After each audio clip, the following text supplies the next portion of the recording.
ഇന്നൊരു കുറുമ ഉണ്ടാക്കാം. സാധാരണ നമ്മൾ കുറുമ ഉണ്ടാക്കിയിട്ടുണ്ടെങ്കിൽ കുറുമ ചപ്പാത്തിയുടെ കൂടെയോ അപ്പത്തിന്റെ കൂടെയോ കഴിക്കാൻ പറ്റുള്ളൂ. പക്ഷെ ഈ ഒരു കുറുമ ഉണ്ടാക്കിയിട്ടുണ്ടെങ്കിൽ ചോറിന്റെ കൂടെയും കഴിക്കാം. അപ്പോൾ എല്ലാ ഡിഷുകളുടെ കൂടെയും നമ്മുടെ അപ്പം, ചപ്പാത്തി, പൊറോട്ട, ഇടിയപ്പം, ചോറ് എല്ലാത്തിന്റെയും കൂടെ കഴിക്കാൻ പറ്റിയ വളരെ ടേസ്റ്റി ആയിട്ടുള്ള ഒരു കുറുമയാണ് നമ്മുടെ തക്കാളി കുറുമ അല്ലെങ്കിൽ ടൊമാറ്റോ കുറുമ. അപ്പോൾ നമ്മുടെ എല്ലാവരുടെയും വീട്ടില് തക്കാളി എന്തായാലും ഉണ്ടാവും. പിന്നെ ബാക്കിയുള്ളതെല്ലാം വീട്ടിലുള്ള ഇൻഗ്രീഡിയൻസ് തന്നെയാണ്. കുറച്ച് മല്ലിയില മാത്രമേ ആവശ്യമുള്ളൂ. അപ്പോൾ മല്ലിയില വാങ്ങിക്കാൻ പറ്റിയില്ല എന്നുണ്ടെങ്കിലും മല്ലിയില ഇട്ടില്ല എന്നുണ്ടെങ്കിലും കുഴപ്പമൊന്നുമില്ല. കുറച്ച് മല്ലിയിലേക്ക് ഒഴിവാക്കിയാലും ആ മല്ലിയിലയുടെ ടേസ്റ്റ് ഉണ്ടാവില്ല എന്നേ ഉള്ളൂ. മല്ലിയില ഉണ്ടെങ്കിൽ അത്രയും നല്ലത്.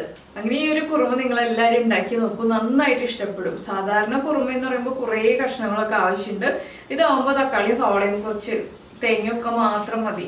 എളുപ്പത്തിൽ ഉണ്ടാക്കാൻ പറ്റിയതാണ്. ബാച്ചിലേഴ്സിനും എളുപ്പത്തിൽ ഉണ്ടാക്കാൻ പറ്റിയ റെസിപ്പിയാണ്. തേങ്ങാപ്പാലൊന്നും പിഴിയണ്ട, പക്ഷെ കുറച്ച് തേങ്ങ ഒക്കെ വേണം. എന്തായാലും നിങ്ങളിതൊന്ന് ഉണ്ടാക്കി നോക്കൂ, നന്നായിട്ട് ഇഷ്ടപ്പെടും. അപ്പൊ ചോറിന്റെ കൂടെയാണോ, അതുപോലെ തന്നെ അപ്പത്തിന്റെ കൂടെയാണോ, ചപ്പാത്തിയുടെ കൂടെയാണോ, ഏതിന്റെ കൂടെയാണ് കഴിച്ചിട്ട് ഇഷ്ടമായതെന്ന് നമ്മുടെ വീഡിയോയുടെ താഴെ ഒന്ന് കമന്റ് ചെയ്യുക. പിന്നെ പറയാനുള്ള ഒരു കാര്യം എന്താ വെച്ചാല്, നമ്മുടെ പുതിയ ചാനൽ തുടങ്ങിയിട്ടുണ്ട്, അതിൽ വീഡിയോ അപ്ലോഡ് ചെയ്ത് തുടങ്ങിയിട്ടുണ്ട്. അപ്പോൾ നിങ്ങൾ ഇതുവരെ സബ്സ്ക്രൈബ് ചെയ്തിട്ടില്ല എന്നുണ്ടെങ്കിൽ ആ ചാനലും കൂടെ ഒന്ന് സബ്സ്ക്രൈബ് ചെയ്തിട്ട് അതിലെ വീഡിയോകളൊക്കെ കണ്ടിട്ട് അതിനെക്കുറിച്ചുള്ള അഭിപ്രായങ്ങളൊക്കെ ഒന്ന് പറയാം കേട്ടോ. അപ്പൊ എങ്ങനെയാണ് നമ്മുടെ ഈ ഒരു തക്കാളി കുറുമ ഉണ്ടാക്കുന്നതെന്ന് നോക്കാം.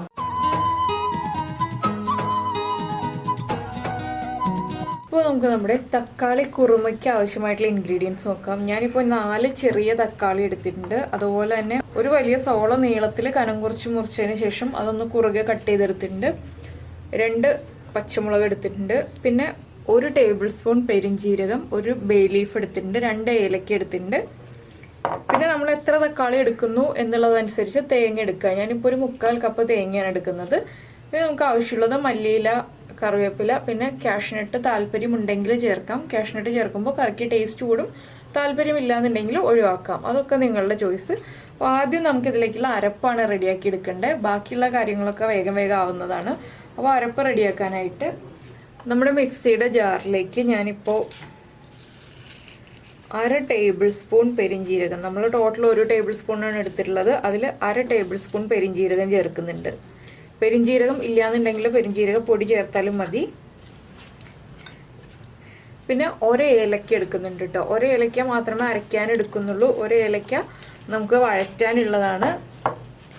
പിന്നെ സ്പ്ലിറ്റ് ചെയ്ത് വെച്ചിരിക്കുന്ന പച്ചമുളകിൽ നിന്ന് 1 പച്ചമുളകും കൂടി എടുക്കുന്നുണ്ട്. അത് 1 or 2 എടുക്കാം. നമുക്ക് നല്ല എരിവ് വേണം കുറുമയ്ക്കുന്നുണ്ടെങ്കിൽ 2 പച്ചമുളക് എടുക്കാം. ചെറിയ എരിവ് മതി എന്നുണ്ടെങ്കിൽ 1 പച്ചമുളകായാലും മതി. പിന്നെ ഒരു 1/4 കപ്പ് തേങ്ങ ചിരവിയത്,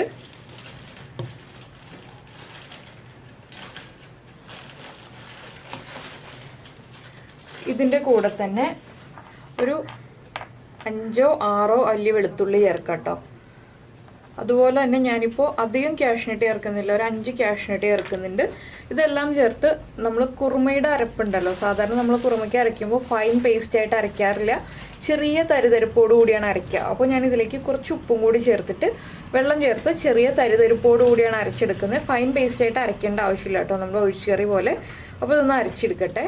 അപ്പോൾ നമ്മുടെ ചട്ടി നന്നായിട്ട് ചൂടായിട്ടുണ്ട്. അപ്പോൾ ഞാൻ ചട്ടിയിലേക്ക് ആദ്യം കുറച്ച് വെളിച്ചെണ്ണ ചേർക്കുകയാണ്. നമ്മുടെ സവോളയും തക്കാളിയും ഒക്കെ വഴറ്റിയെടുക്കാൻ ആവശ്യമായിട്ടുള്ള വെളിച്ചെണ്ണ വേണം.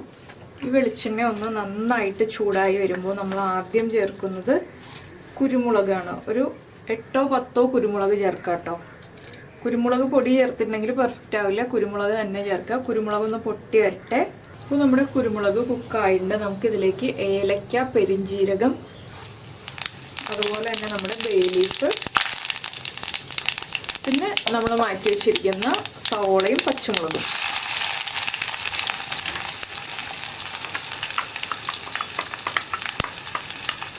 ഇത്രയും ചേർത്ത് നന്നായിട്ട് ഇളക്കി സവോളയുടെ കളറൊന്ന് മാറി വരണം. അപ്പോൾ ഇതിൻ്റെ കൂടെ തന്നെ നമുക്കൊരു 2 തണ്ട് കറിവേപ്പിലയും കൂടി ചേർക്കാം. അപ്പോൾ ഞാൻ അരപ്പിലേക്ക് കുറച്ച് ഉപ്പ് ചേർത്തിരുന്നു. ഇനിയിപ്പോൾ നമ്മുടെ സവോള കുക്കാവാനായിട്ട് കുറച്ച് ഉപ്പ് കൂടി ചേർക്കുന്നുണ്ട്.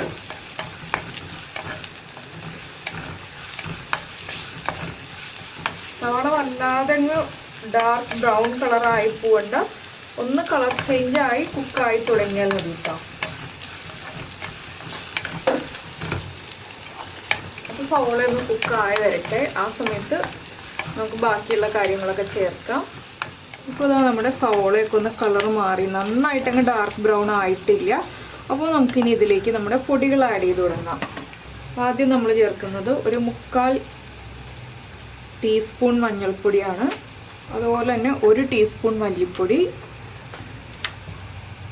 പിന്നെ നമ്മൾ പച്ചമുളക് ചേർത്തിട്ടുണ്ട്, അതുകൊണ്ട് തന്നെ ഒരു 1/4 ടീസ്പൂൺ കാശ്മീരി ചില്ലി പൗഡർ ചേർക്കുന്നുണ്ട്.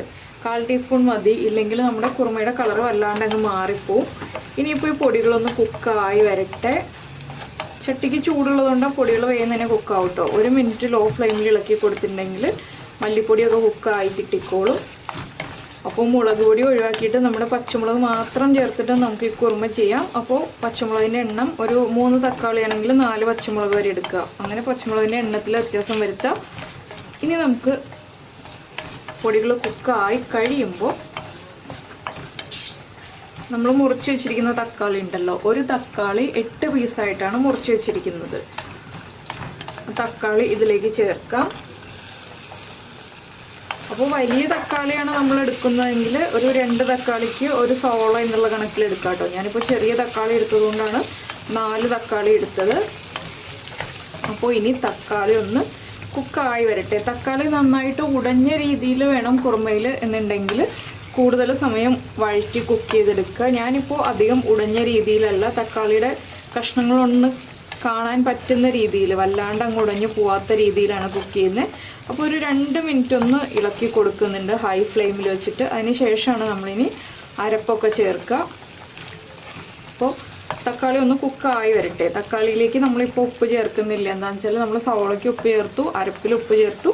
അപ്പോൾ അരപ്പ് ചേർത്ത് മിക്സ് ചെയ്ത് കഴിഞ്ഞിട്ട് നമുക്ക് ഉപ്പ് ആവശ്യമാണെങ്കിൽ ചേർത്ത് കൊടുക്കാം. അപ്പോൾ നമ്മൾ തക്കാളി ചേർത്തിട്ട് കുക്ക് ചെയ്യാൻ വെച്ചിട്ട് 2 മിനിറ്റ് ആയി. ഇതിലേക്ക് നമുക്കിനി ഫ്ലെയിം കുറച്ചതിന് ശേഷം നമ്മുടെ അരപ്പ് ചേർക്കാം. അപ്പോൾ അരപ്പിലേക്ക് ഞാൻ കുറച്ച് വെള്ളവും കൂടി ചേർത്തിട്ട് മിക്സ് ചെയ്ത് വെച്ചിട്ടുണ്ട്. ഫൈൻ പേസ്റ്റ് ആയിട്ടല്ല അരച്ചെടുത്തിരിക്കുന്നത്. എന്താണെന്ന് വെച്ചാൽ നമ്മുടെ ഈ അരപ്പിൽ കിടന്നിട്ട് നമ്മുടെ തക്കാളി കുറച്ച് സമയം ഒന്ന് കുക്കാവണം. അതുകൊണ്ടാണ് കുറച്ച് വെള്ളം ചേർത്ത് മിക്സ് ചെയ്തെടുത്തിട്ടുള്ളത്. ഞാനിപ്പോൾ കുറച്ചുകൂടി വെള്ളം ചേർത്ത് കൊടുക്കുകയാണ്. ഇനി നന്നായിട്ടൊന്ന് ഇളക്കുക. അപ്പോൾ നമ്മൾ കാഷ്നട്ട് ചേർത്തിട്ടാണ് അരപ്പ് റെഡിയാക്കി എടുക്കുന്നതെങ്കിൽ വെള്ളത്തിൻ്റെ അളവ് കൂടുതൽ ചേർക്കുക കേട്ടോ. എന്താണെന്ന് വെച്ചാൽ നമ്മുടെ കറി തിളച്ച് വരുന്നതനുസരിച്ച് നമ്മുടെ അരപ്പ് വേഗം തന്നെ കുറുകി വരും.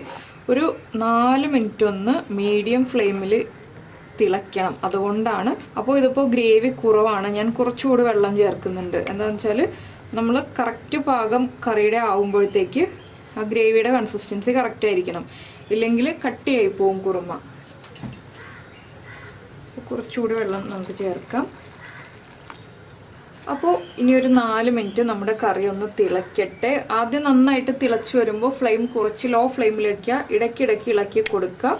അപ്പോൾ ഞാനിപ്പോൾ ഒരു 1.25 കപ്പ് വെള്ളം ചേർത്തിട്ടുണ്ട് കേട്ടോ ഇതിലേക്ക് മാത്രമായിട്ട്. പിന്നെ അരയ്ക്കാനായിട്ട് ഒരു 1/4 കപ്പ് വെള്ളവും ചേർത്തിട്ടുണ്ട്. അങ്ങനെ 2 കപ്പ് വെള്ളമാണ് ചേർത്തിട്ടുള്ളത്. ഇനി കറി തിളച്ച് കഴിഞ്ഞിട്ട് നമുക്ക് ബാക്കിയുള്ള ഇൻഗ്രീഡിയൻസ് ചേർക്കാം. അപ്പോൾ നമ്മുടെ കുറുമ ഒരു 4 മിനിറ്റ് ആയിട്ട് തിളച്ചുകൊണ്ടിരിക്കുകയാണ് കേട്ടോ. ഞാൻ ഇടയ്ക്കിടയ്ക്ക് ഇളക്കി കൊടുക്കുന്നുണ്ട്. നമ്മുടെ തക്കാളിയുടെ പീസുകളൊന്നും വല്ലാതെ ഉടഞ്ഞു പോയിട്ടില്ല, തൊലി വിട്ടു തുടങ്ങി തക്കാളിയിൽ നിന്ന്. ഇനി നമ്മളിതിലേക്ക് ചേർക്കുന്നത് 1 പിഞ്ച് പഞ്ചസാര. ആ തക്കാളിയുടെ പുളിയും നമ്മുടെ എരിവൊക്കെ ഒന്ന് ബാലൻസ് ചെയ്യാൻ വേണ്ടി മാത്രമാണ് 1 പിഞ്ച് പഞ്ചസാര ചേർക്കുന്നത്. 1 പിഞ്ച് പഞ്ചസാരയും കൂടി ചേർത്ത് ഒന്നുകൂടി ഒന്ന് ഇളക്കുക. പിന്നെ നിങ്ങൾക്ക് എത്ര ഗ്രേവി വേണം എന്നുള്ളതനുസരിച്ച് ഫ്ലെയിം ഓഫ് ചെയ്യാം. ഞാനിപ്പോൾ ഫ്ലെയിം ഓഫ് ചെയ്യാൻ പോവാണ്. ഇത് ചൂട് മാറി വരുമ്പോൾ ഒന്നുകൂടി ഒന്ന് കുറുകി വരും. അപ്പോൾ ഈ ഒരു കൺസിസ്റ്റൻസിയിലാണ് ഞാനിപ്പോൾ എടുക്കുന്നത്. ഇതിലേക്ക് നമുക്ക് കുറച്ച് മല്ലിയിലയും കൂടി ചേർക്കാം. അപ്പോൾ ഫ്ലെയിം ഓഫ് ചെയ്തിട്ട് കുറച്ച് മല്ലിയില ചെറിയ പീസുകളായിട്ട് മുറിച്ച് ചേർക്കുക. പിന്നെ നമുക്ക് ലാസ്റ്റ് ഗാർണിഷ് ചെയ്യുമ്പോൾ കുറച്ചുകൂടി മല്ലിയില ഇട്ടിട്ടൊന്ന് ഗാർണിഷ് ചെയ്യാം. അപ്പോൾ ചട്ടിക്ക് നല്ല ചൂടുള്ളതുകൊണ്ട് വീണ്ടും നമ്മുടെ കുറുമ തിളച്ചുകൊണ്ടിരിക്കുകയാണ്. ഇനി ഇതൊന്ന് ഒരു 10 മിനിറ്റ് വെച്ച് കഴിയുമ്പോൾ വീണ്ടും തിക്കായുണ്ടാവും കേട്ടോ. അപ്പോൾ ഒരു 10 മിനിറ്റ് കഴിഞ്ഞിട്ട് നമുക്കിനി പ്രസൻറ്റ് ചെയ്യാം. 10 മിനിറ്റ് ഇതുപോലെ തന്നെ ഇരിക്കട്ടെ കുറുമ. അപ്പോൾ ഇതാ നമ്മുടെ തക്കാളി കുറുമ ഒരു 10 മിനിറ്റ് ആയിട്ടോ നമ്മൾ ഫ്ലെയിം ഓഫ് ചെയ്തിട്ട് വെച്ചിട്ട് ഇപ്പോൾ നമ്മൾ ഫ്ലെയിം ഓഫ് ചെയ്തതിനേക്കാൾ കുറച്ചുകൂടി തിക്കായി തുടങ്ങി. ചൂട് കംപ്ലീറ്റ് മാറിയിട്ടില്ല. ചൂട് കംപ്ലീറ്റ് മാറിക്കഴിയുമ്പോൾ വീണ്ടും തിക്കായി വരും. അപ്പോൾ എന്തായാലും നിങ്ങൾ ഈ ഒരു കുറുമ ഉണ്ടാക്കിയിട്ടില്ലെങ്കിൽ ഇന്ന് തന്നെ ഉണ്ടാക്കിക്കോളൂ. നമ്മുടെ വീട്ടിൽ എപ്പോഴും ഉണ്ടല്ലോ തക്കാളി ഇല്ലാത്ത വീടുകൾ വളരെ ചുരുക്കമായിരിക്കും.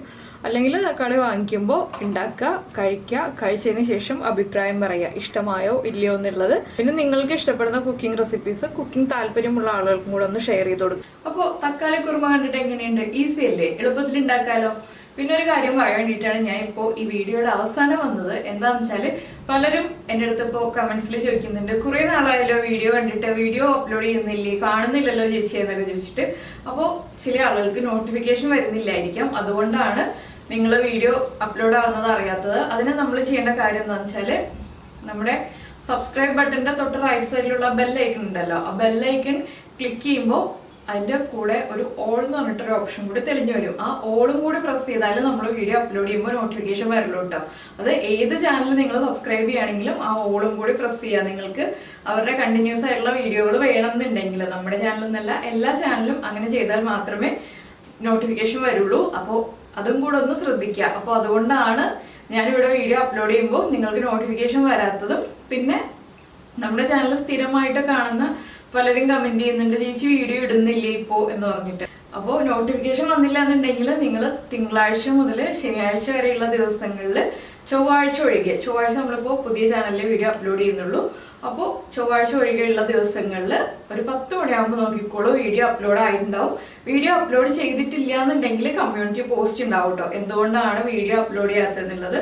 അപ്പോൾ ഇതൊന്ന് ശ്രദ്ധിച്ചിട്ടുണ്ടെങ്കിൽ നമ്മുടെ വീഡിയോകൾ നിങ്ങൾക്ക് എല്ലാവർക്കും മുടങ്ങാതെ കാണാൻ പറ്റും. അപ്പോൾ നമുക്ക് അടുത്ത ദിവസം വീണ്ടും കാണാം.